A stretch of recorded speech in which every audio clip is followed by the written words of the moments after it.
Muy buenas tardes. Una vez más en este espacio que hemos denominado Espacio Zoom de Sporthorse. Un gusto recibirlos. En este caso nos va a hablar el doctor Leonardo Minatel, que es un egresado de la UBA en el 92. Desde el 2007 es doctor en patología. Está en la cátedra actualmente como profesor adjunto, titular, desde la cátedra de patología de la UBA. Desde el 91, ya siendo estudiante, ya estaba en la cátedra, por lo que vi en el currículum, o sea, desde un inicio, y hoy ya es el profesor adjunto a cargo. Desde el 2004 está como jefe del servicio de patología diagnóstico, teniendo a cargo el entrenamiento y la supervisión de todos los integrantes del equipo. Es miembro del Latin Corporative Pathology Group y representante argentino de la Charles Louis Davis y la Fundación Samuel Thompson, que son fundaciones sin fines de lucro que promueven la enseñanza de la patología veterinaria en el mundo. Se especializa en patología comparada, con énfasis en diagnóstico y la actividad que ejerce tanto en la facultad, como les dije, como en la forma privada. Muchos de ustedes se anotaron, lo conocen a través de trabajos que les ha realizado en la práctica privada. Así que Leonardo, un gusto que esté con nosotros. Gracias por prestarte a charlar y a mostrarnos sus conocimientos en este espacio. Bueno, buenas tardes a todos. Muchas gracias, Diego, por la presentación y gracias, Hernán, por la invitación. Voy a pasar a compartir pantalla.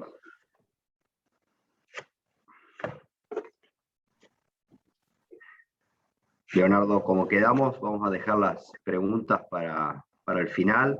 Las pueden ir pasando en el chat, si quieren, las van escribiendo, porque a veces las preguntas se adelantan a parte de la presentación, así que de acuerdo a lo que nos indicó Leonardo, y creo que es una buena metodología, esperamos hasta el final y ahí con todo gusto se las leeremos, o en todo caso, según el tema, le abriremos el micrófono al colega. Así que Hernán, anda fijándote eso vos también. Cuando quiera. Bueno, cualquier cosita o problema con el audio y demás, por favor, o Diego o Hernán me avisan. Perfecto. Bien, como les comentaba Diego, a lo mejor algunos de ustedes me conocen por haber comido alguna necropsia a campo. Yo me dedico a lo que es patología diagnóstica, tanto en forma privada como en la facultad. En la facultad trabajo en la UBA, donde por supuesto nuestra tarea principal es la docencia, tanto de grado como de posgrado. También hacemos tareas de investigación y tenemos un servicio de diagnóstico, ¿sí? En donde hacemos tanto estudios citológicos e histopatológicos como necropsias. Nuestros principales digamos, pacientes, entre comillas, son animales de compañía, fundamentalmente perros y gatos, dado que estamos situados en medio de la capital federal. Hacemos algunos equinos, en general los equinos adultos que hacemos son de la facultad, y los que nos traen generalmente son fetos o potrillos, porque es fácil, digamos, el transporte. Trabajamos con pequeños rumiantes y con camélidos, que generalmente son tanto de la facultad de veterinaria como de nuestros vecinos de agronomía. Trabajamos con bovinos, fundamentalmente con los alumnos cuando hacemos docencia, y con algunas aves y conejos. Hacemos muy pocos porcinos, y lo que sí hacemos son especies no tradicionales, fundamentalmente en los últimos años, perdón. Muchas de esas especies se han incorporado como animales de compañía, como por ejemplo los hurones, los erizos, algunos reptiles. Y después a través de convenios con zoológicos hacemos animales silvestres, ¿sí? Así que como verán, hago patología comparada con énfasis fundamentalmente en diagnóstico, ¿sí? Bien, la charla del día de hoy es sobre el diagnóstico de abortos y muertes perinatales, ¿sí? Hace unos años tuve que preparar una charla que era destinada a patólogos, y me puse a investigar un poco en la literatura más o menos a cuánto corresponden las pérdidas por abortos y muertes perinatales, ¿sí?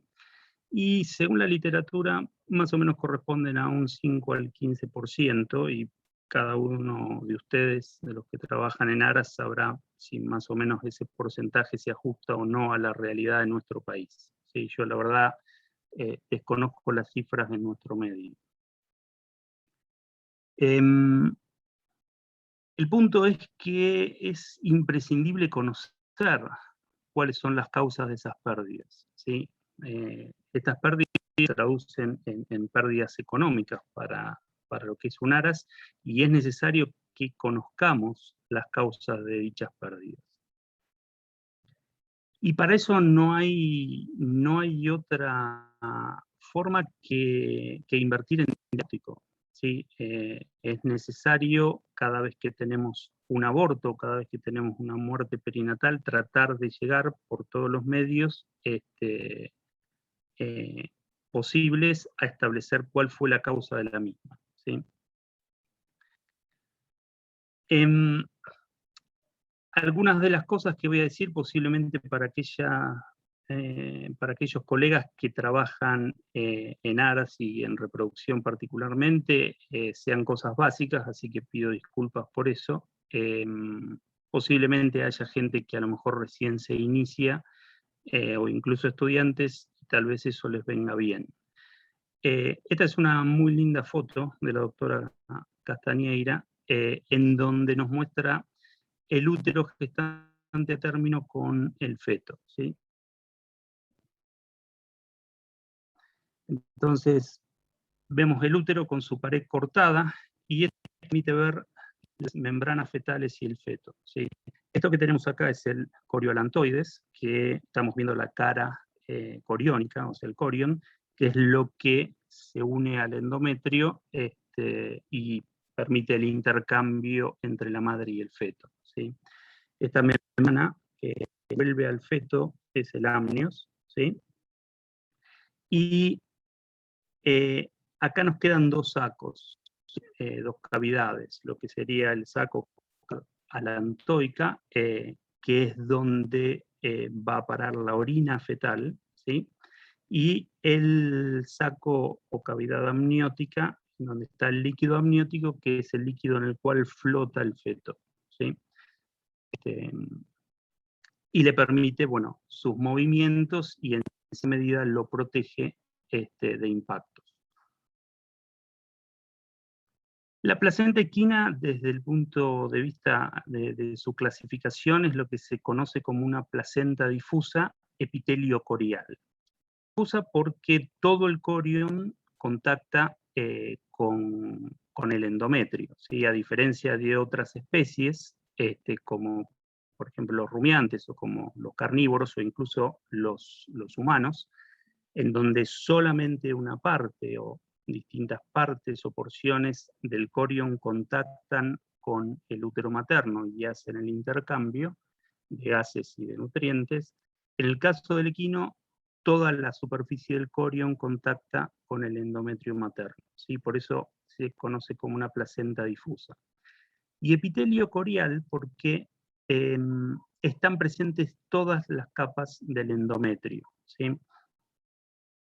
Esto tiene importancia porque para que se produzca el intercambio tanto de gases como de nutrientes entre la madre y el feto, estos gases y estos nutrientes tienen que atravesar el endotelio, ¿sí?, de los vasos endometriales, tienen que atravesar la membrana basal del epitelio endometrial, tienen que atravesar las células de ese epitelio, el espacio que queda entre el endometrio y el corion, las células del corion, ¿sí?, la membrana basal y el capilar, ¿sí? Acá, por supuesto, una mínima cantidad también de tejido conectivo, lo mismo que del lado endometrial. Entonces, todas esas capas tienen que ser atravesadas tanto por los nutrientes como por los gases para que se produzca este intercambio entre la madre y el feto. Cualquier cosa, sea edema, sea exudado, sea fibrosis, que se interponga en ese camino, va a generar alteraciones en lo que es el intercambio gaseoso y en la nutrición del feto, ¿sí? Bien, cuando tenemos un aborto, cuando tenemos un natimorto, ¿sí?, o una muerte perinatal, por supuesto, las opciones para intentar saber qué pasó son enviarlas a algún centro en donde alguien haga el estudio, ¿sí?, con la toma de muestra correspondientes, o en muchos casos, por razones operativas, de distancia, de tiempo, o como quieran llamarlas, el mismo veterinario hacer por lo menos lo que es la apertura del cadáver y la toma de muestras, ¿sí? Hay algunas cosas que ¿qué tenemos que tener en cuenta para ese estudio cuando lo hace alguien que no está acostumbrado o que no se dedica fundamentalmente a hacer este tipo de estudios? Una cosa importante es tener una idea del largo del cordón umbilical. Nosotros siempre por costumbre medimos el largo del cordón umbilical. El cordón umbilical de los pura sangre está más o menos en 55 centímetros de largo promedio, con un rango bastante amplio entre 36 y 83 centímetros. Presente que tomamos todo el largo, acá nada más está cortado lo que ya vamos a ver más adelante, es la porción amniótica del cordón umbilical, pero también hay una porción alantoica que acá no vemos, que también tenemos que medir.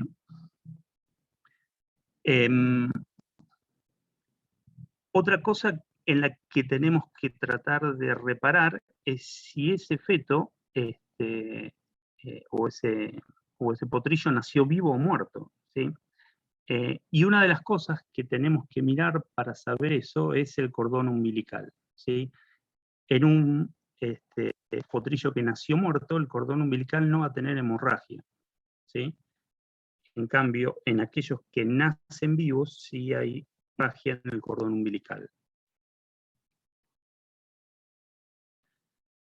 El pulmón es otro de los órganos que nos sirve para tener una idea sobre si nació vivo o muerto, ¿sí? El pulmón fetal es un pulmón con atelectasia, ¿sí? Son pulmones atelectásicos, que por supuesto ustedes cortasen un fragmento de este pulmón y lo pusiesen en el fijador, se hunde porque no tiene aire.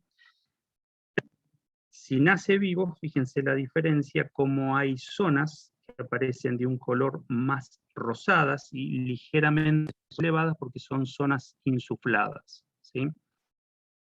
Y esos pulmones en general flotan cuando los ponemos en el fijador, por más que solamente una parte del pulmón haya permitido la entrada de aire, ¿sí?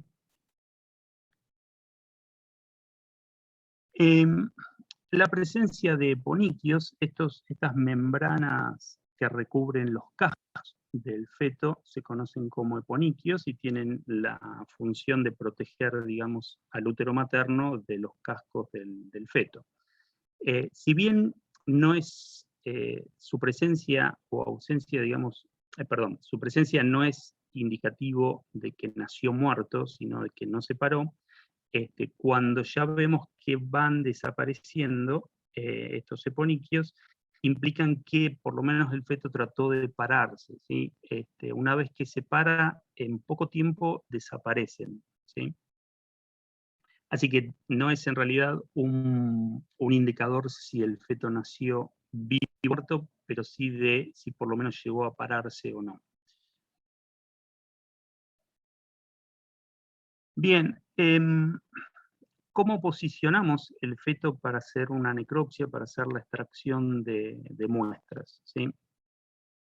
No hay una posición particular, yo les muestro la que uso yo, que es el decúbito lateral derecho, que es la misma posición en la que abro los caballos adultos, ¿sí?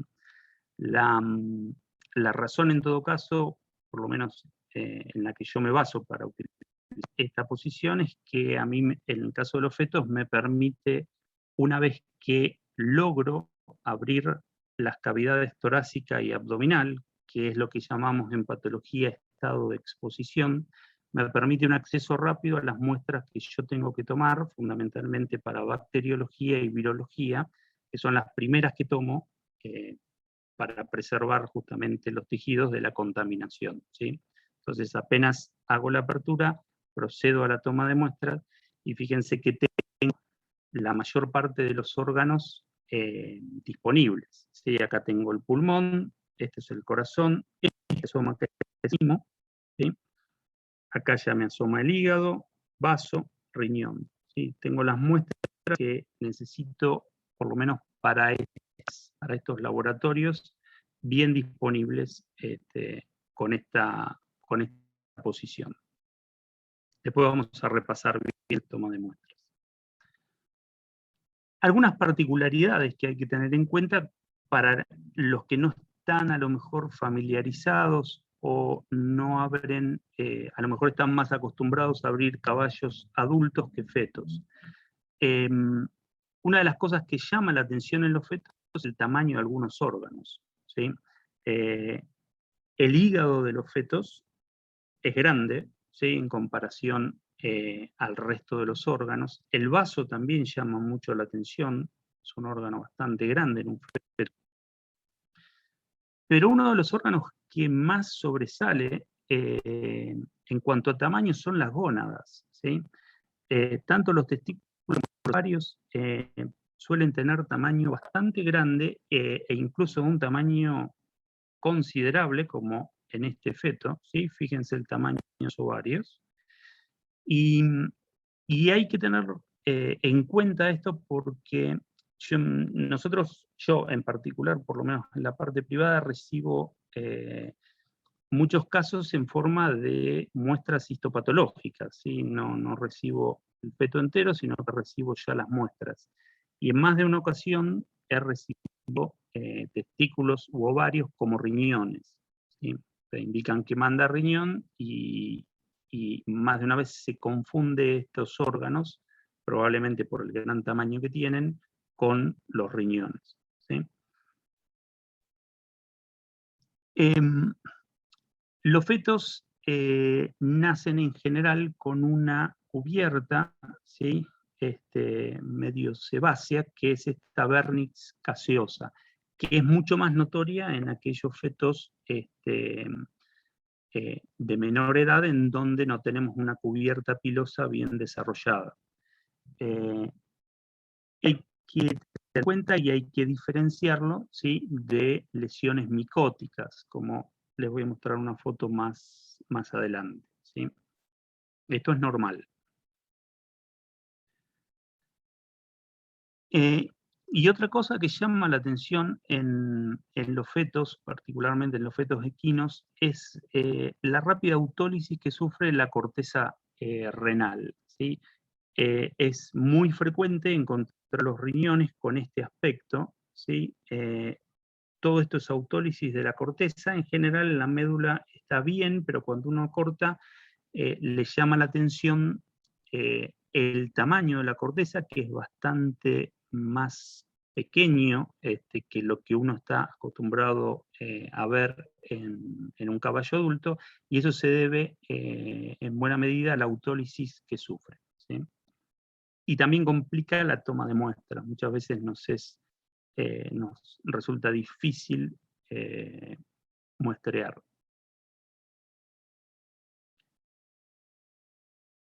Bien, así como hablamos del feto, tenemos que también hablar un poco de la placenta, ¿sí? La placenta, en el caso del estudio de abortos y de muertes perinatales, es fundamental en el caso de los equinos. La placenta está formada por, si quieren, dos estructuras bien diferentes, que son el corioalantoides y el amnios, ¿sí? El corioalantoides tiene una cara, ¿sí? Esta es la que, como les mostraba en esa foto inicial, se va a unir al endometrio materno, y una cara alantoica, ¿sí? Esto que nos figura acá es el amnios, que es la otra parte importante de la placenta. Y por supuesto tenemos el cordón umbilical. Para hacer un correcto examen de la placenta, y esto es algo que seguramente todos los que trabajan en aras hacen rutinariamente, ¿sí? Dado que después de un parto es importante hacer el examen de la placenta, sobre todo no solo para tratar de ver si hay alguna alteración o alguna anormalidad en la placenta, sino para ver si no quedó alguna porción retenida en el útero, ¿verdad? Entonces, para hacer el examen podemos disponer la placenta de dos formas diferentes. Una es esta clásica disposición en forma de F, ¿sí? Donde tenemos el cuerno gestante, el cuerno no gestante, el cuerpo y la estrella cervical, ¿sí? Que generalmente es la zona que está rota y por donde va a salir el feto. La otra disposición tradicional es disponerla en forma de Y, ¿sí? En donde apuntamos un cuerno para un lado, cuerno gestante, el otro cuerno no gestante para el otro lado, nos queda el cuerpo y la estrella cervical, ¿sí? Es importante, sobre todo para aquellos que a lo mejor recién empiezan, tratar de examinar y familiarizarse con las distintas porciones de la placenta, porque es necesario su reconocimiento para hacer un correcto muestreo, ¿sí? Cuando hablemos de placentitis vamos a ver por qué. Esta es la estrella cervical. La estrella cervical en general es la zona en donde se va a romper la placenta para la salida del feto, entonces rara vez está así entera, ¿sí? Tenemos que buscarla justamente en los bordes y ahí vamos a encontrar parte de estas estructuras que justamente las que le dan el nombre de estrella cervical. Esta es la zona que contacta con el cervix, ¿sí? Bien, esta es la cara entonces alantoica. Habitualmente cuando el animal cuando expulsa la placenta, solemos encontrarla en esta cara, digamos, de esta cara, con su cordón y el amnios. Fíjense que en esta foto vemos la inserción del cordón umbilical. La inserción del cordón umbilical se da en la base del cuerno gestante o entre ambos cuernos, ¿sí? Que estaba con la vacuna, le digo a la chica para comentar la libreta. A ver, Mariela. No teníamos 45 días.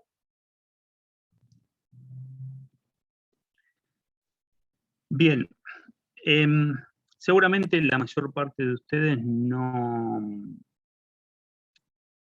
tiene que examinar cortes microscópicos ya hace muchos años, después de haber pasado de la facultad, pero a veces la microscopía sirve para explicar algunos conceptos, así que incorporé algunas fotos microscópicas que creo que van a ayudar a entender algunas lesiones, ¿sí?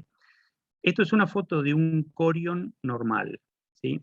O sea, la cara coriónica del corioalantoides. Todas estas microvellosidades son las que se interdigitan, digamos, con el endometrio materno. Fíjense que hay numerosos vasos sanguíneos con puntitos que son eritrocitos, y esto tiene que estar así, bien delgado, sin ningún tipo de interferencia, o sea, sin exudados, sin células o fibrosis en cantidad, como para que se pueda producir el intercambio de gases y de nutrientes, ¿sí?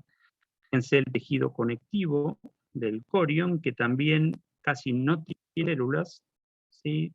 Las poquitas células que vemos acá, las vamos ahora con un poco más de aumento, son fibroblastos, pocas fibras, ¿sí? Y no hay líquido, no hay exudados, no hay células inflamatorias. Esto es lo que encontramos cuando examinamos un corión normal, ¿sí?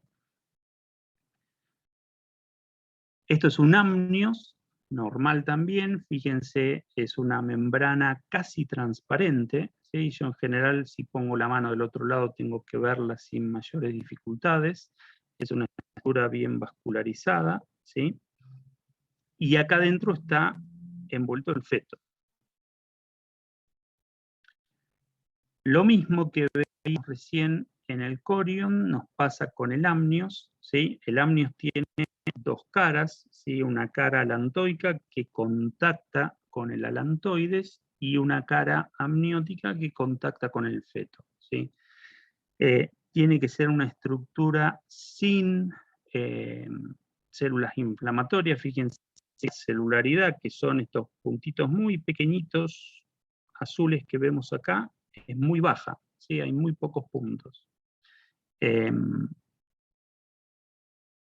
Eso es un amnios normal. El cordón umbilical es la estructura que conecta el coriolantoides con el feto y por donde va a pasar la sangre. Tiene dos partes bien definidas, una parte que es el segmento o porción alantoidea o alantoica, que está constituida por dos arterias y dos venas, ¿sí?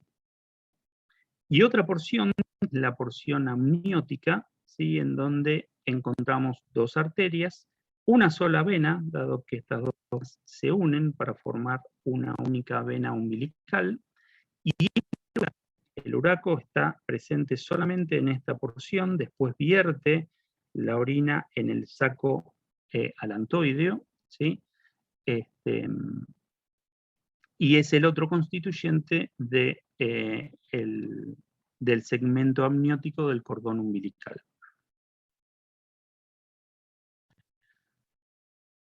Cuando uno comienza a familiarizarse un poco con el examen de las placentas, se empieza a encontrar una serie de, llamemos, alteraciones o de cambios, y uno de los desafíos es aprender a diferenciar si estos cambios o estas alteraciones son lesiones o no, ¿sí?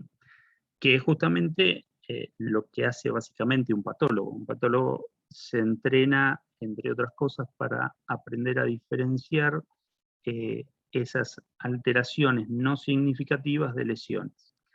Bien, algunas de las cosas que tenemos que aprender a reconocer son, por ejemplo, autólisis, ¿sí? Toda esta coloración parda que tenemos en el cuerno no gestante y en algunos otros sectores del cuerpo, por ejemplo, son zonas de autólisis, ¿sí? Esto no tiene que ser confundido con necrosis o con placentitis. Algunas zonas del corión no carecen de vellosidades, no tienen vellosidades. Una de ellas ya la vimos, que es la estrella cervical, la zona en donde el corión contacta con el cérvix.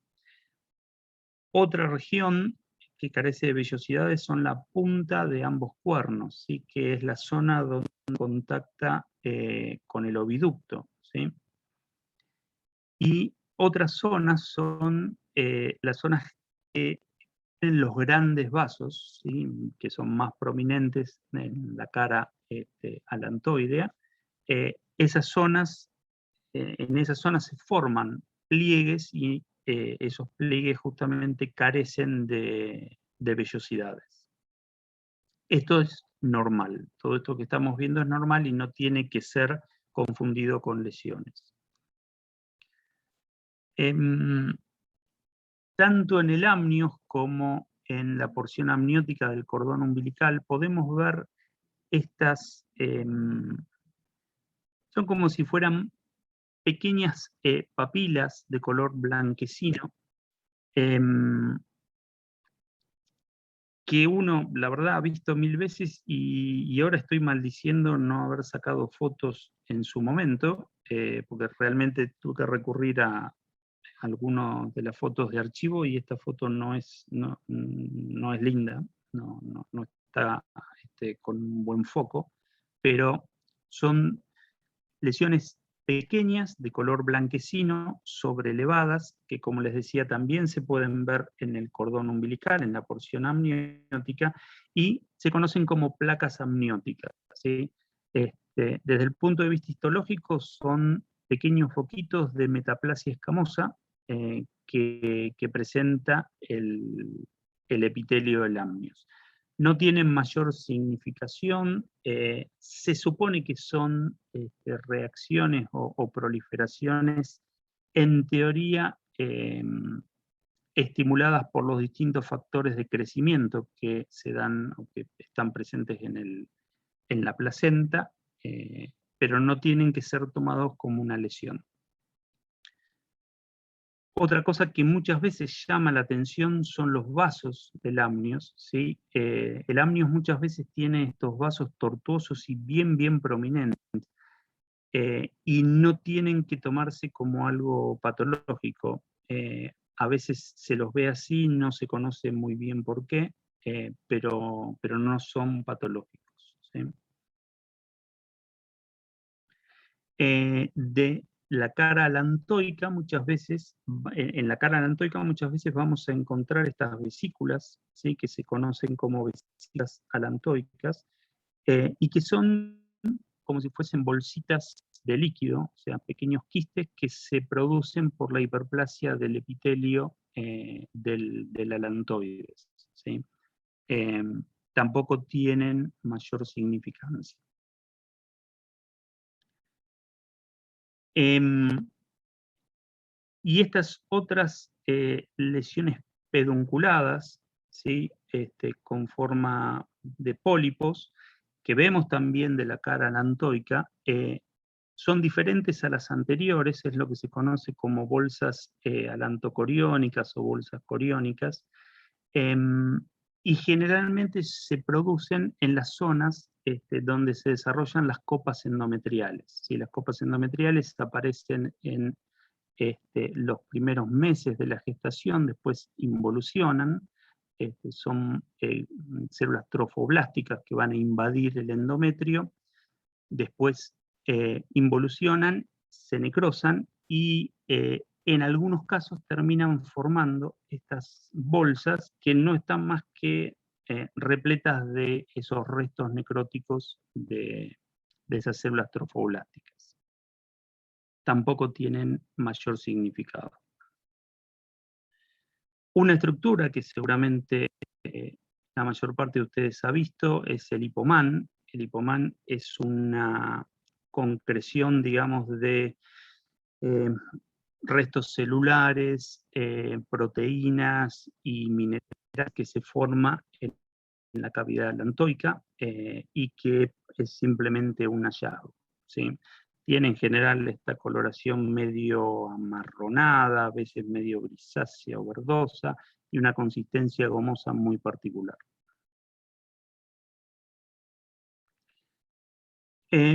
Una estructura que a veces aparece, no es tan común, pero en algunos cordones se encuentra, es el remanente del saco vitelino. Es una estructura unida por un pedículo al cordón umbilical.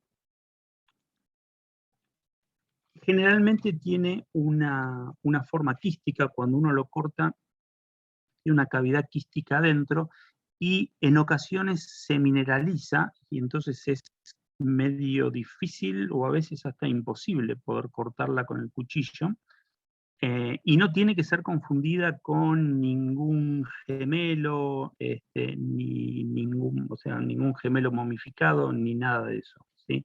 Es una estructura normal, un remanente normal, que en la mayoría de los casos no se ve, pero que en algunas placentas aparece, y hay que saber distinguirlo. Bien, vamos a meternos ahora sí en lo que serían las principales causas de abortos y muertes perinatales en equinos.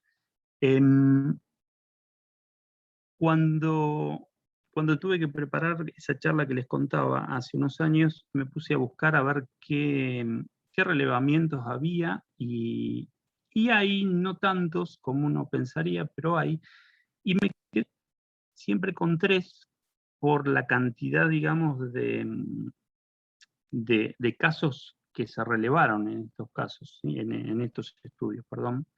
Este es uno de ellos, es un estudio viejo del año 93, hecho por un grupo de investigadores de Kentucky, en donde se relevaron 1.211 casos, ¿sí?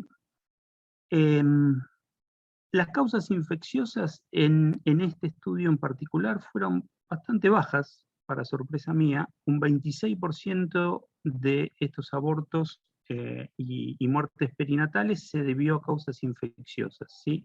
Y un 56% a causas no infecciosas, ¿sí? en el 17% de los casos no se pudo arribar a un diagnóstico. Fíjense que si bien las causas infecciosas fueron bajas en porcentaje, la mayor parte de ellas correspondieron a placentitis, ¿sí?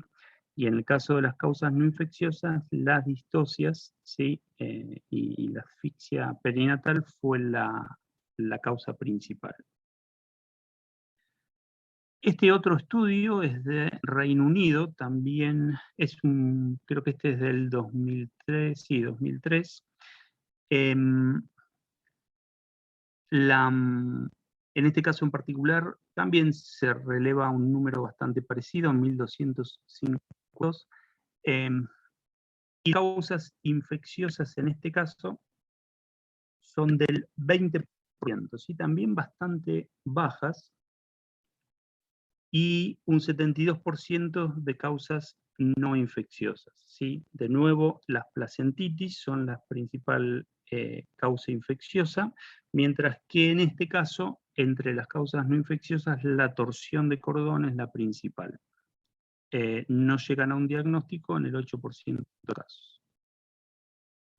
Y el último que les quería mostrar, este se hizo en la región de Normandía, en Francia, tiene un número mayor de casos, 1822 casos. Y acá sí hay un mayor número de causas infecciosas, un 48%, un 27% de causas no infecciosas, y en el 25% de los casos no se llega a un diagnóstico, ¿sí? De nuevo, en este caso, las infecciones bacterianas, fundamentalmente aquellas que implican a la placenta, son las causas principales dentro del grupo de causas infecciosas, y de nuevo los desórdenes del cordón umbilical, que generalmente la mayor parte de ellos son torsiones de cordón umbilical, son las principales dentro de las causas no infecciosas. Si alguno después le interesa, puede volver a ver la grabación, y si se fijan van a ver que las causas en sí son bastante parecidas en los distintos estudios. Difieren un poco los porcentajes que se encuentran en uno u otro lugar, ¿sí? Como les decía, yo la mayor parte de las muestras con las que trabajo suelen ser muestras de histopatología. Me llegan las muestras para hacer estudios histopatológicos, y sacar conclusiones en esos casos es a veces dificultoso, ¿sí? Porque uno no tiene todos los órganos, muchas veces no tiene tampoco la placenta, parte de la placenta, entonces es dificultoso. En esa oportunidad, para esa charla, hice una suerte de recopilación de algunos años, pero de estudios en donde, tanto en forma particular como en la facultad, hicimos la necropsia completa de esos fetos, ¿sí? Y en la mayor parte de los casos el examen de la placenta. Esta es un poquito la distribución de edades de esos casos. El 39% estaba dentro de lo que sería el segundo tercio de la gestación, más o menos un 23% en el último tercio de la gestación, 17% de natimortos y 17% de neonatos, en donde en general obviamente no tenemos el examen de la placenta. Muy poquitos casos obviamente son de primer tercio de gestación, que en general uno no puede llegar a sacar ningún tipo de conclusión con esos fetos. ¿Qué es lo que encontramos más o menos? Bueno, la mayor parte de los casos eran problemas bacterianos,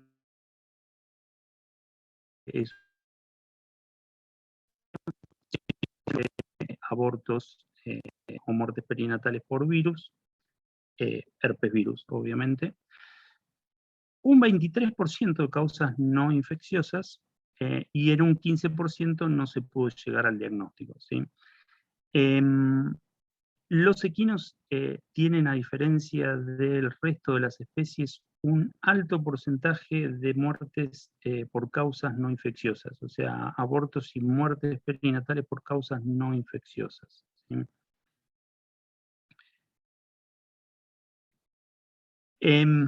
Dentro de ese porcentaje importante de causas bacterianas, cuando nos ponemos a analizar cuál era la fuente, digamos, de infección bacteriana, fíjense que la mayor parte de los casos son placentitis ascendentes, ¿sí? El 56% de esas infecciones bacterianas obedece a placentitis ascendentes, ¿sí?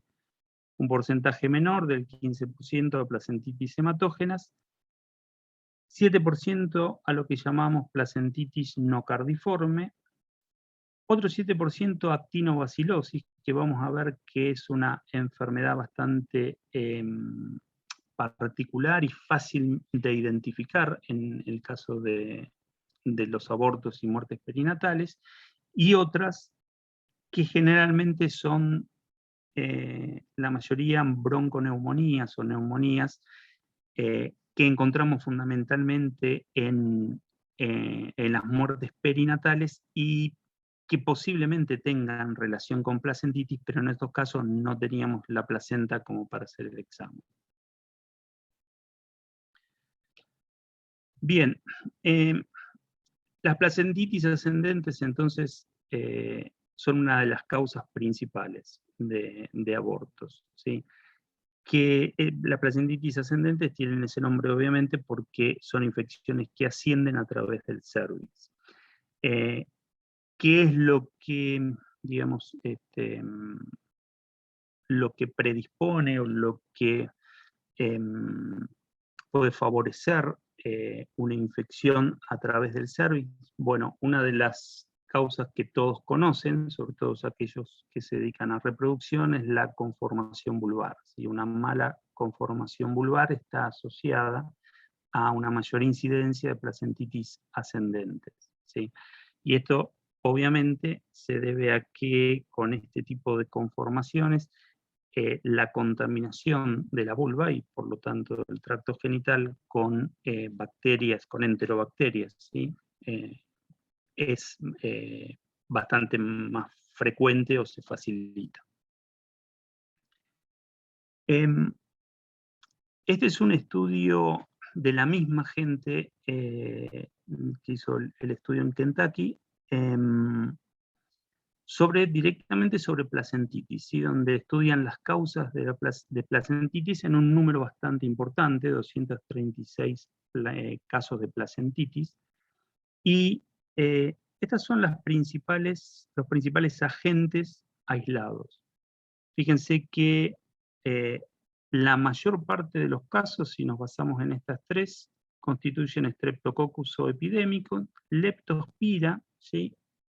Que me llamó bastante la atención, y Escherichia coli.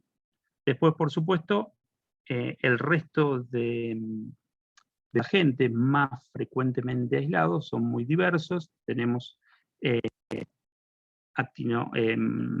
lo que serían las bacterias causantes de las placentitis no cardiformes, hongos, Pseudomonas aeruginosa, Streptococcus equisimilis, Enterobacter agglomerans, Klebsiella pneumoniae y Streptococcus alfa hemolíticos. No todos estos agentes causan placentitis ascendente. Por ejemplo, Leptospira no causa placentitis ascendente, dado que entra a la placenta por vía hematógena, ¿sí? Entonces es un tipo diferente de placentitis. Pero si analizamos los que sí causan placentitis ascendentes, tenemos Streptococcus epidemicus, Escherichia coli, hongos, Pseudomonas aeruginosa, Streptococcus equisimilis, que no es una enterobacteria, sino que es un habitante de la piel, lo mismo en el caso del Streptococcus epidemicus, Enterobacter agglomerans y Klebsiella pneumoniae, ambos enterobacterias, y Streptococcus alfa hemolíticos, también habitantes de la piel, ¿sí? En el caso nuestro, en el 60% de los casos de placentitis ascendente tuvimos cultivos positivos, ¿sí? Y fíjense que las bacterias que encontramos en general son bastante parecidas a las que mencionamos recién, ¿sí? Son en general enterobacterias como Escherichia coli, Pseudomonas, Klebsiella proteus y Streptococcus, que no llegamos a establecer la especie en cuestión, que en algunos casos seguramente debe haber sido Streptococcus zooepidemicus, ¿sí? Pero no lo sabemos. Estos agentes se recuperaron en general de la placenta y de algunos órganos fetales, por ejemplo, del pulmón, en menor medida del hígado o del contenido estomacal, ¿sí? Y esto un poco se debe a lo siguiente. Muchas de las placentitis ascendentes no causan infección fetal. O sea, el agente lo vamos a tener en la placenta y no va a pasar al feto. En algunos casos, cuando las placentitis son severas, esta infección que comienza en el corion pasa hasta el alantoides, contamina el líquido alantoideo, pasa al amnios y contamina el líquido amniótico, ¿sí? Y recuerden ustedes que el líquido amniótico está en contacto con el feto, entonces el feto puede deglutirlo o inspirarlo. Entonces por eso es que podemos encontrar a los agentes en el contenido estomacal o en el pulmón. Al hígado sí o sí tienen que llegar por vía sanguínea, ¿sí? Pero en el contenido estomacal del pulmón podemos encontrar los agentes sin mayores evidencias, digamos, de infección fetal, simplemente por haber estado dentro de lo que es el líquido amniótico. Ahora bien, es importante tener en cuenta esto, que el cultivo positivo de cualquiera de estas bacterias, sin que haya una lesión, sin poder demostrar una lesión, no es significativo, ¿sí? Todas estas bacterias son, como les decía, o bien enterobacterias o habitantes de la piel. Entonces, muchas veces no es raro que, por más que tengamos cuidado, se pueda producir una contaminación bacteriana con estos agentes, ¿sí? De las muestras que tomamos. Entonces, en ausencia de lesión, el resultado del cultivo es cuestionable, ¿sí? ¿Qué es lo que vemos en una placentitis ascendente? Lo que más va a llamar la atención es un cambio en el grosor de la placenta, ¿sí? Esto se va a manifestar en la estrella cervical fundamentalmente y en el cuerpo, ¿sí? Pero es raro, o sea, pocas veces vemos exudado, a no ser que sean placentas realmente severas, las placentas feas.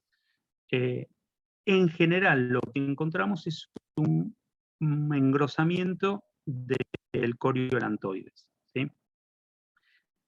La placenta va a estar seguramente un poco más pesada, en muchos casos va a pesar mucho más, ¿sí? A veces va a duplicar el peso normal de 4 kilos y medio, 5 kilos. Esta placenta, si mal no recuerdo lo que me dijo Susana en su oportunidad, que pesaba 10 kilos, una cosa así. Miren el grosor del cuerno gestante, incluso del cuerno no gestante, y esta era una placentitis ascendente, ¿sí? O sea, imagínense para haber llegado hasta los cuernos, o afectar los cuernos. A veces, en la menor cantidad de casos, vemos algo de exudado o necrosis del corion, ¿sí? Esto era una placentitis de un colega argentino que trabaja en California por Streptococcus.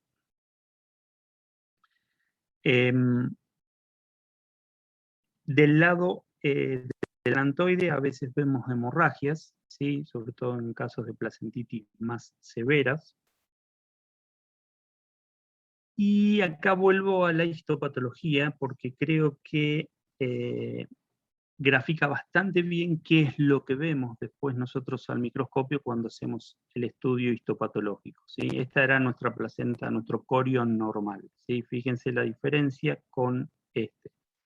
Hay una mayor celularidad, fíjense la hiperemia que tienen las microvellosidades, la proliferación de vasos que tenemos en el tejido conectivo del corion, ¿sí? Fíjense acá y fíjense acá la cantidad de vasitos que tenemos, y hay mayor cantidad de fibras, ¿sí? Mayor cantidad de fibras colágenas.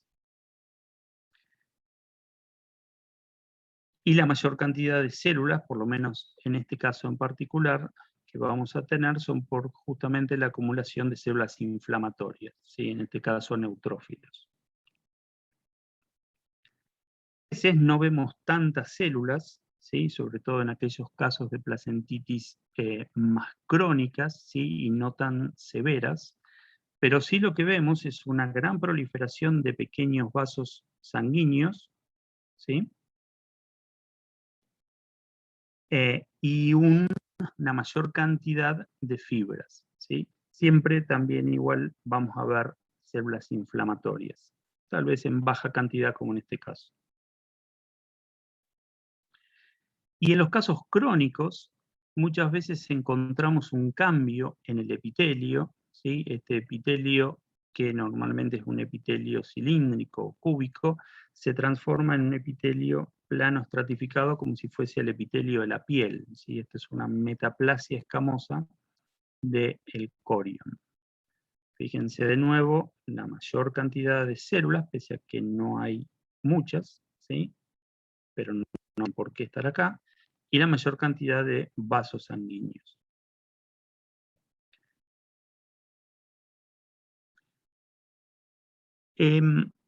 Las placentitis ascendentes comienzan afectando el corion, pero en algunos casos, como les contaba antes, llegan a afectar la otra cara, lo que sería la cara alantoide, ¿sí? Y puedo encontrar células inflamatorias en el alantoides, acá no son visibles, pero muchas veces el epitelio del alantoides reacciona, ¿sí? Sufriendo una hiperplasia. Y a veces esa reacción es bastante impresionante, como en este caso, ¿sí? Hace poco tuve un caso como estos, lamentablemente me llegó formulado, así que la foto la verdad que mucho no aportaba, pero son masas que realmente recuerdan a un tumor directamente, ¿sí?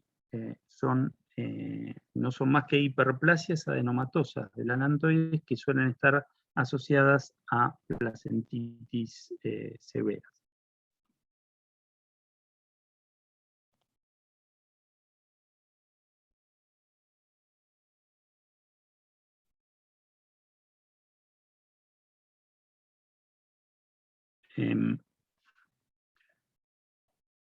Bien, en muchos casos, Diego, Hernán, si están por ahí, me avisan si sigo conectado. Ah, ok. Sí, estamos perfecto. Perfecto, no, porque me hizo algo raro la computadora y pensé que había perdido la conexión. No, está perfecto. En general, este tipo de placentitis suele estar asociada a este tipo de potrillos, ¿sí? O de fetos.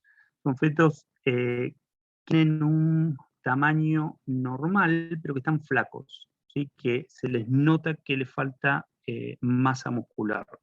Y eso es porque obviamente este tipo de placentitis va a alterar lo que es la normal irrigación y nutrición del feto. Muchos de estos fetos presentan liberación de meconio, ¿sí? Por supuesto, ojo, que la liberación de meconio puede ser inducida por cualquier tipo de causa que genere estrés fetal, no necesariamente tiene que ser una placentitis, ¿sí? Este meconio va a manchar la parte posterior del feto, la perineal del feto, o dependiendo del tiempo que transcurra entre la liberación y el aborto, puede teñir por completo al la superficie fetal, ¿sí? Cuando el feto se estresa, o sea, cuando sufre una hipoxia y una acidosis metabólica, libera miconio, ese miconio es liberado a lo que sería el saco amniótico, y si el aborto ocurre al poco tiempo, solamente mancha, digamos, lo que es la piel de la zona perineal. Pero si pasa tiempo, se va solubilizando en el líquido amniótico, tiñe al feto como vimos antes, y el feto comienza a aspirar, a deglutirlo, ¿sí? Y yo lo puedo encontrar en los pulmones, ¿sí? Cuando hago un corte histológico, como vamos a ver a continuación, lo puedo ver en los pulmones. El amnios va a terminar todo manchado, ¿sí? De amarillo. Y les decía, cuando examino el pulmón en un corte histológico, veo todos estos gránulos de color pardo en la luz de los alvéolos, es un pardo amarillento o dorado, que corresponden a meconio, ¿sí? Pocas veces vemos lesiones fetales, ¿sí? En general, la mayor parte de los casos de placentitis ascendentes, simplemente vemos esos potrillos flacos, pero no es común encontrar lesiones fetales. A veces sí encontramos cuando el agente causal, cuando la bacteria logra llegar hasta el líquido amniótico, a veces encontramos lesiones pulmonares, dado que al aspirar el líquido amniótico vehiculizan la bacteria a los pulmones, y entonces se producen estos focos de neumonía, ¿sí? Que tienen esta coloración rojiza con tinte algo pardo. Desde el punto de vista histológico corresponden a estas zonas, ¿sí? Esto es una necrosis con bacterias aspiradas, que son todos estos puntitos basófilos que se ven, estos puntitos violetas. ¿Sí? Acá los podemos ver a mayor aumento, ¿sí? Todas estas son bacterias aspiradas. A veces nos ha tocado ver neonatos de muy poquitos días, 1 o 2 días, con estas lesiones pulmonares, estas bronconeumonías bastante severas, que por esto ocurren in útero, ¿sí? Y seguramente son consecuencia de placentitis. Lo que pasa es que en el par de casos que hemos tenido, en general, como les decía, ya recibimos potrillos de 1, 2 o 3 días de edad, y la placenta ya no la tenemos para estudio. Además de bacterias, las placentitis ascendentes pueden ser producidas por hongos, ¿sí? En estos casos suelen ser bastante más llamativas desde lo macroscópico, porque los hongos generan lesiones bastante más severas con necrosis del corion, ¿sí? Y exudado, como en este caso. Los hongos en general involucrados son Aspergillus o Zygomycetos, ¿sí? El grupo de los Zygomycetos en varios géneros como Obsidia, Mucor, Rhizopus, Mortirella, etc. Son hongos que se encuentran en el ambiente y en algunos casos, algunos de ellos, en el tracto digestivo de estos animales. Comienzan en la estrella cervical, pero fíjense cómo se van extendiendo, como cualquier otra placentitis ascendente, hacia el cuerpo, ¿sí?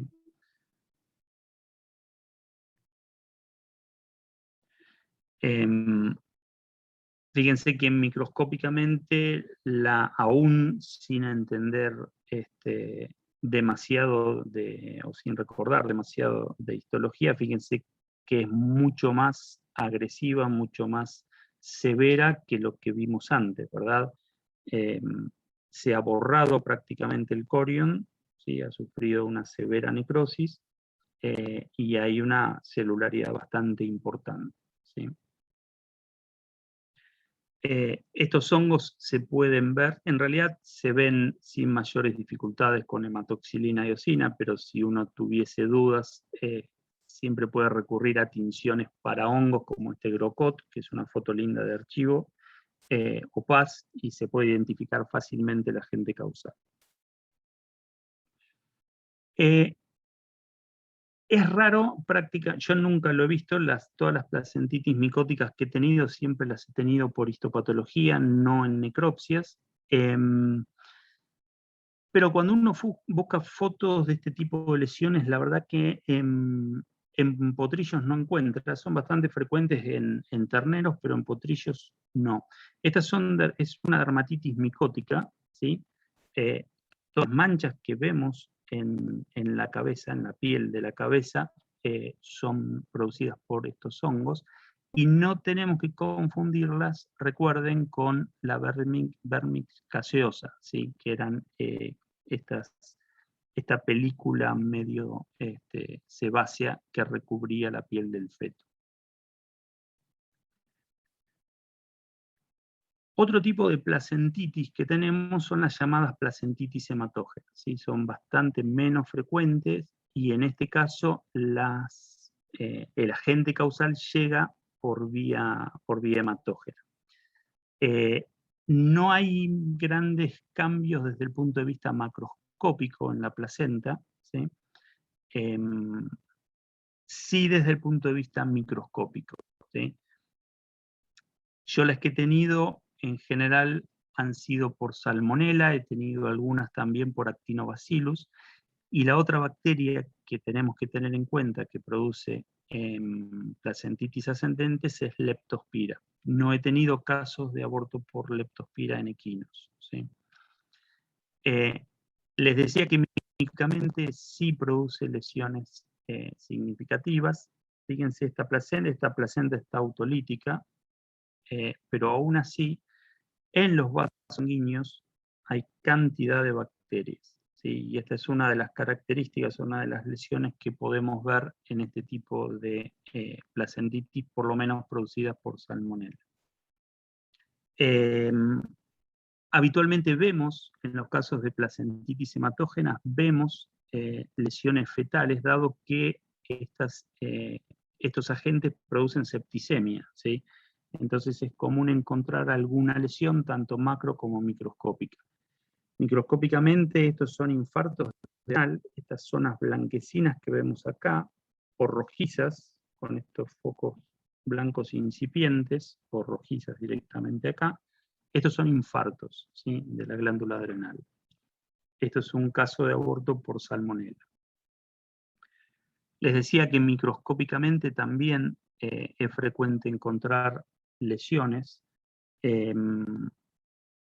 Estas son áreas de infarto, pero después también podemos ver en los vasos sanguíneos, ¿sí? Tanto de la glándula adrenal como del hígado, como incluso del sistema nervioso, del encéfalo, gran cantidad de bacterias. Todas estas son bacterias, ¿sí? Estos son casos de septicemia, en este ejemplo particular por salmonella. Les decía que no he tenido casos de Leptospira, pero Leptospira es otra bacteria que puede producir placentitis hematógenas, ¿sí? Esta es una foto de archivo. Macroscópicamente, bueno, esta foto muestra algunas zonas acá en la zona lantoide, algunas placas en lo que posiblemente sean necrosis, pero macroscópicamente no siempre vamos a ver lesiones. Sí se pueden ver eventualmente lesiones microscópicas, y en el caso de Leptospira, la lesión característica generalmente es la nefritis, ¿sí? Produce una nefritis intersticial linfoplasmocitaria, que desde el punto de vista macroscópico en algunos casos ya es evidente, y si no, se puede ver microscópicamente, ¿sí? Y el riñón es, en el caso de Leptospira, de una sospecha de aborto por Leptospira, una de las muestras de elección. Y el tercer y último tipo de placentitis que tenemos son las llamadas placentitis no cardiformes, que este es un tipo de placentitis bastante particular porque macroscópicamente ya ya nos permite el diagnóstico, ¿sí? Tiene la particularidad de que la placentitis se produce justo en la unión de ambos cuernos, y en la base de ambos cuernos, ¿sí? Y produce un exudado muy, muy característico de este color marrón,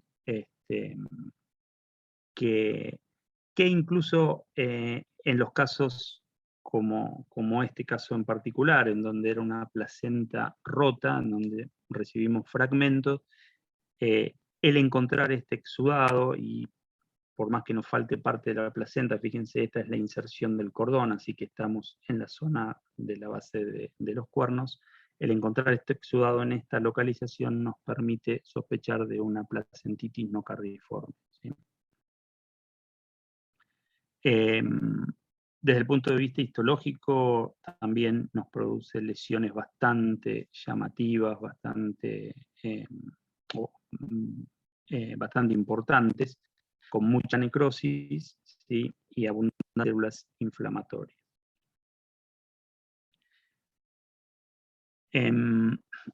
Por supuesto, las fotos microscópicas apuntan no solo a mostrarles la lesión, sino a que piensen que es imposible que esa placenta pueda cumplir con su función de intercambio, ¿sí? Tanto de gases como de nutrientes, con semejante cantidad de células o de exudado, ¿sí? Eso es lo que justamente termina generando el aborto y la muerte fetal. Les decía que la actinobacilosis la había puesto aparte porque era una enfermedad bastante particular y distintiva, y fíjense, Actinobacillus también tiene una vía de llegada al útero hematógena y genera también cuadros septicémicos. Y suele producir estas lesiones bastante distintivas a nivel renal, que es una neumonía embólica, ¿sí? Todos estos puntitos que vemos acá de color blanquecino en la corteza, fundamentalmente, son foquitos de neutrófilos rodeando las bacterias, ¿sí? Es un cuadro bastante frecuente que vemos en neonatos. Podemos verlo también en adultos, ¿no? Pero no es tan frecuente. Pero en neonatos sí tiene esta presentación bien característica, y también puede producir abortos. Desde el punto de vista microscópico, estas son cada uno de esos puntitos que veíamos es una de estas zonas, ¿sí? En donde vemos gran cantidad de neutrófilos, y todo esto son bacterias, ¿sí? Todo esto son bacterias, que si le hacemos un gram, son gram negativas, son cocobacilos gram negativos pequeños. También nos va a dar lesiones pulmonares, es un cuadro séptico, se disemina por muchos órganos, lo podemos encontrar por muchos órganos, y en el pulmón es uno de los lugares donde habitualmente encontramos también pequeños foquitos, ¿sí? Pequeñas hemorragias, que en algunos casos tienen un puntito blanquecino en su interior y que obedecen a este tipo de lesiones, ¿sí? De nuevo, gran cantidad de bacterias en el interior de vasos sanguíneos, neutrófilos y áreas de hemorragia. Bien, dejemos las bacterias, pasemos a los abortos por virus, y si bien ustedes saben que dentro de los abortos virales hay dos enfermedades a tener en cuenta, que son justamente los abortos por herpes y la arteritis viral. Los casos de arteritis viral han sido muy poquitos, diagnosticados por el Grupo de María, y no es en este momento una causa frecuente de abortos en nuestro medio. Los abortos virales, recuerden que eran un porcentaje bajo de los casos de aborto, pero son bien característicos e incluso tienen lesiones macroscópicas bastante sugestivas, ¿sí? De aborto por herpes. Esta es una de ellas, que es una lesión clásica. Esto es un edema de pulmón, ¿sí? Hay algo de ictericia, y fíjense la dilatación de los tabiques pulmonares debido al edema, ¿sí? Esta es una lesión bastante clásica de herpes en los fetos abortados. la lesión que podemos ver desde el punto de vista macroscópica son estos pequeños puntitos blanquecinos en el hígado, ¿sí?, que obedecen a focos de necrosis. Y que hay que mirar con mucho cuidado, porque habitualmente si miramos rápido y sin cuidado no los vemos. Desde el punto de vista microscópico, la lesión es muy, muy característica. El diagnóstico con histopatología se puede hacer sin mayores problemas. Herpes da estos focos de necrosis lítica bien característicos en el hígado, ¿sí?, también en otros órganos, pero el hígado es el órgano blanco donde uno los va a buscar. Y por supuesto, lo que vemos son los cuerpos de inclusión intranucleares acidófilos bien característicos, y que en el caso de los abortos por herpes en equinos están siempre presentes, ¿sí? Hay otras especies donde realmente cuesta encontrarlos. En el caso de los equinos son muy fáciles de ver. Dejemos las causas infecciosas, pasemos a las causas no infecciosas, ¿sí? Y por lo menos en nuestro modesto relevamiento, la torsión de cordón fue la causa más importante, ¿sí?, seguida después por distocias y por otras causas diversas. Les decía inicialmente que es importante medir la longitud del cordón umbilical. Ya los que están familiarizados con los fetos, es muy probable que vean un cordón como este y no necesiten medirlo para darse cuenta que es un cordón muy largo, ¿sí? Y fíjense la cantidad de vueltas que tiene, ¿sí? También se pueden contar vueltas, yo la verdad nunca lo he hecho, pero uno ya se da cuenta que hay un montón de vueltas en estos cordones.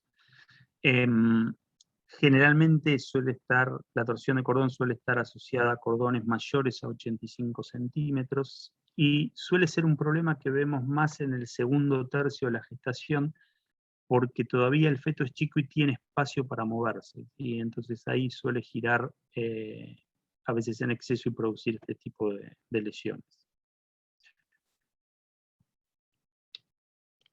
El cordón está muy edematoso, ¿sí?, y en muchos casos tiene hemorragias. Y la otra opción que vemos en el hígado, en el feto, perdón, es justamente un hígado sumamente congestivo, ¿sí? El hígado está grande y bien rojo, con una marcada congestión, que también se ve, por supuesto, en la microscopía, ¿sí? Hemos tenido algunos casos de distocia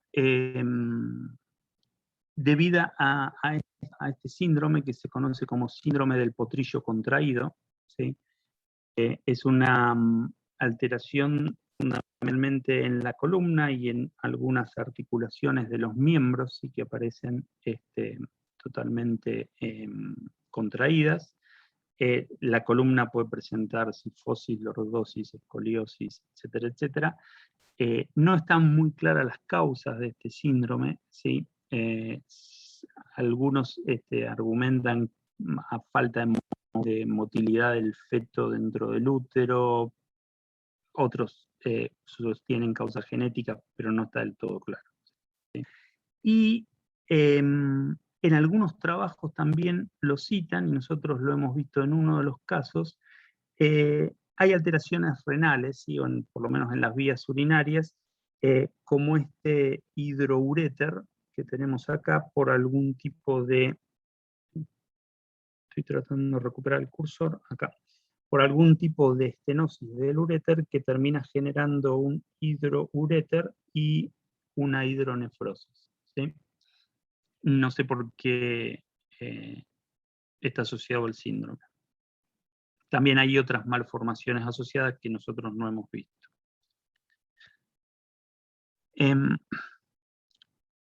También hay que tener presente dentro de las causas no infecciosas lo que llamamos insuficiencia placentaria, ¿sí?, que es un inadecuado desarrollo de las vellosidades y entonces no hay un correcto intercambio de gases y nutrientes entre la placenta y el útero, ¿sí?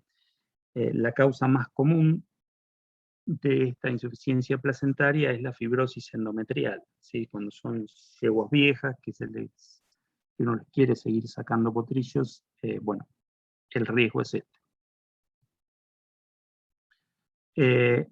Hemos tenido algunos casos de ruptura, un caso de ruptura hepática, ¿sí? Producto de una distosia.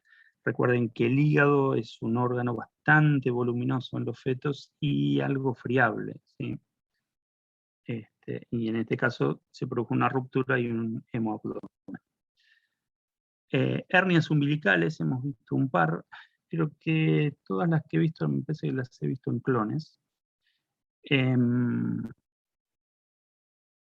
Dilatación del uraco, ¿sí? Formando quistes por algún tipo de alteración en lo que es la excreción, terminan formando estos quistes que después, por supuesto, generan una retención en el resto de las vías urinarias, ¿no? Como este hidrouréter, fíjense que este uréter está engrosado, y que pueden terminar en una hidronefrosis, ¿sí? Fíjense la dilatación de la pelvis. Bien, repasando un poquito, las principales causas, por lo menos que hemos encontrado nosotros, y las ordenamos en porcentajes, son placentitis ascendentes, ¿sí?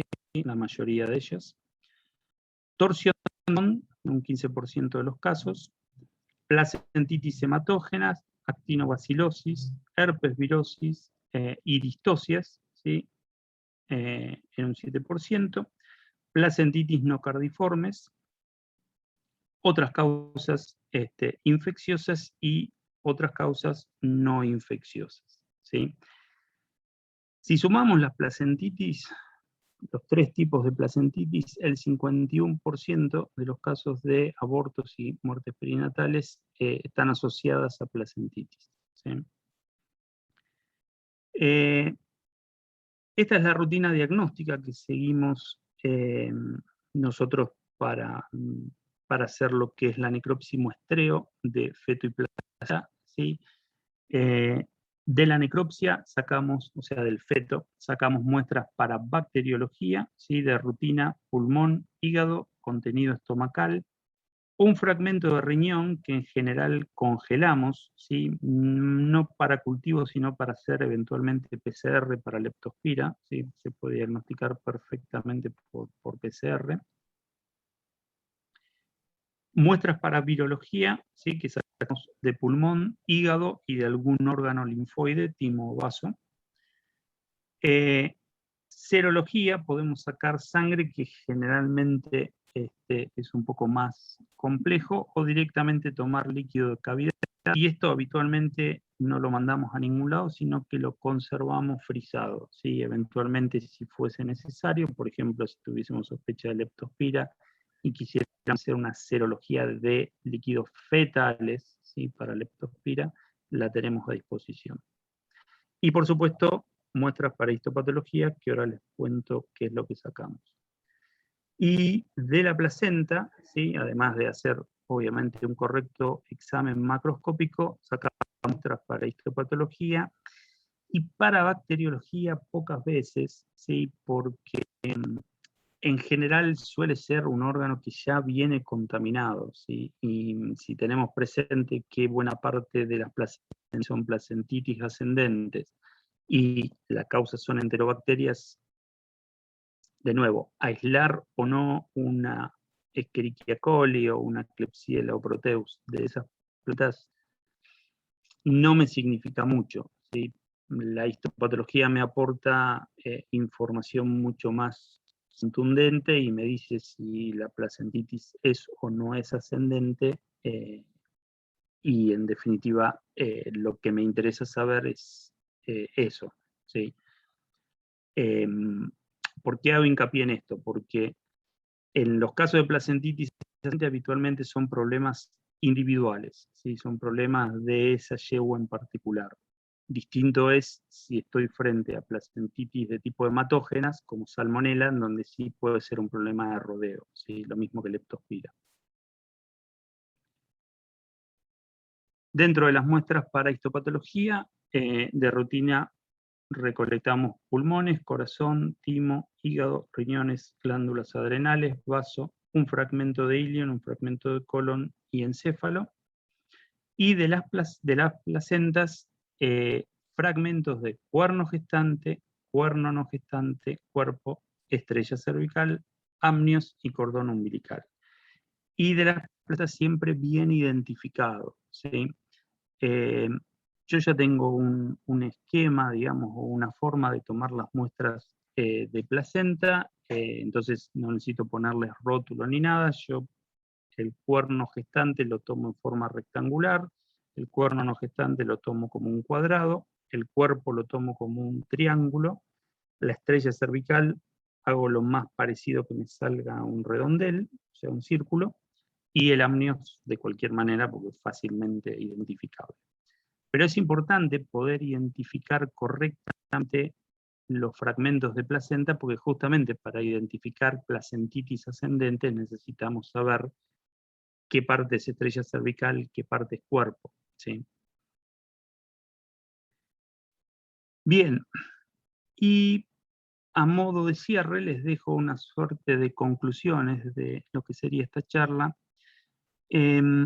Las placentitis, particularmente las placentitis ascendentes, son la principal causa de aborto en nuestro medio, por lo menos en base a lo que vimos nosotros. Un importante porcentaje de abortos se debe a causas no infecciosas, eso hay que tenerlo presente, y el diagnóstico de un aborto requiere de una adecuada necropsia del feto, un correcto examen de la placenta y una completa toma de muestras. ¿Sí? Mandar muestras solamente para bacteriología o solamente para virología o incluso solamente para histopatología no garantiza que podamos llegar a establecer con certeza la causa de aborto, ¿sí? Entonces tiene que ser un muestreo adecuado que abarque todos los laboratorios y que permita entonces establecer conclusiones con todos esos resultados, ¿sí? Bueno, gracias por su atención, perdón, me he excedido un tiempito, así que bueno, si tienen preguntas, encantado de tratar de responderlas. Muchas gracias, Leonardo. Muy buena la presentación. Ahí sí ya empezaron a aparecer algunas preguntas. Hernán Lavaler, que está mejor de voz que yo. Si te parece, Hernán, ahí Jessica está preguntando algo. Perfecto. Bueno, sí, ahí Jessica pregunta. Hola Jessica. Dice, hola, excelente charla. ¿Tenés algún dato de correlación de placentitis ascendente con yeguas que traigan historia de endometritis clínicas durante el ciclo previo a preñarse? No, no tengo correlación, pero el sentido común me indica que es muy probable que haya una correlación. Si las placentitis ascendentes son, digamos, son un problema asociado a mala conformación, pero también a manejo, ¿sí? Entonces, seguramente debe haber correlación entre eso, pero es una suposición, no tengo datos. Perfecto. Yo voy a aprovechar a pedirte una cosa. Que nos expliques someramente, a ver, el acondicionamiento y el envío de muestras, que es una cosa que por ahí puede ser clave en el diagnóstico o no. Porque por ahí mandamos, en el campo a veces nos pasa que tenemos una bolsita de nylon, la metemos en un guante, mal acondicionada, sin reseña, ¿no? Puede pasar eso. Sí, puede pasar, pasa. El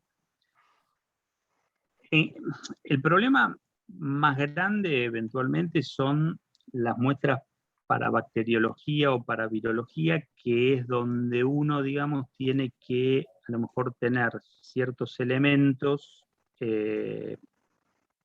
con uno como para hacer el muestreo adecuadamente. Lo que voy es, necesito instrumental estéril o algo que permita, digamos, esterilizar, o sea, aunque sea un encendedor que te permita esterilizar la tijera y la pinza que vas a utilizar, y medios adecuados, como medios estériles adecuados para poder remitirlos. La parte de histopatología en sí, digamos, debiera ser más sencilla, o sea, cualquiera que trabaje o que sepa que se puede enfrentar a este tipo de situaciones en donde tiene que abrir un feto o un neonato, tiene que tener una botella de formol, necesitas 1 litro de formol y un frasco, no mucho más, y después un cuchillo, o sea, es tan sencillo como eso. Y las muestras, siempre intentar que no sean muestras demasiado grandes, porque si no, no se van a fijar correctamente. Entonces, habitualmente decimos que no sean más grandes que 1 centímetro, que con 1 centímetro de diámetro hay órganos como el hígado que no se fijan bien, pero con que cortes realmente fragmentos de 1 centímetro de ancho, está bien, digamos, y por lo menos vas a tener una porción fijada adecuadamente. No necesitan ser muestras grandes, necesitan ser muestras, digamos, representativas. Sí. Exacto. Bueno, muchas gracias. Acá hay una pregunta que dice, buenas noches, ¿cuál tratamiento recomienda en casos de placentitis infecciosa de origen bacteriano? Tratamiento, le estás preguntando a la persona inadecuada. Yo creo que la última vez que leí algo sobre antibióticos fue el año que me recibí. No hago clínica y no tengo idea de tratamientos, más allá de lo que escucho, ¿no? A Susana, que está ahí conectada, si quiere abrir el micrófono y contestarle al colega, ¿no? ¿Le damos permiso? ¿Qué decirle? Sí, Le sí. damos permiso. Sí, no, después nos Sí, pongo. no, ni hablar. Bueno, no sé, Susana, si tenés ganas. Creo que el colega es de... Obviamente Susana no. Coronado creo que es un colega brasilero, me parece. Está bien, sino que nos pase, Bueno, después tenemos el mail y le podemos mandar algo. exacto. Bueno, acá hay muchas felicitaciones. Yo me quedé con algo que dijiste, que las placentitis micóticas no son tan comunes en los potros y sí quizá en los terneros. ¿Puede ser? ¿Que sea así? ¿Hayas dicho eso o estoy confundido? No, en realidad, o sea, tanto en bovinos como en equinos tenés placentitis micóticas, no son tan frecuentes, o sea, lejos ganan las bacterianas por afano. Lo que sí ves más en los casos de placentitis micótica son lesiones en la piel del feto, en el caso de los bovinos. Okay. ¿Sí?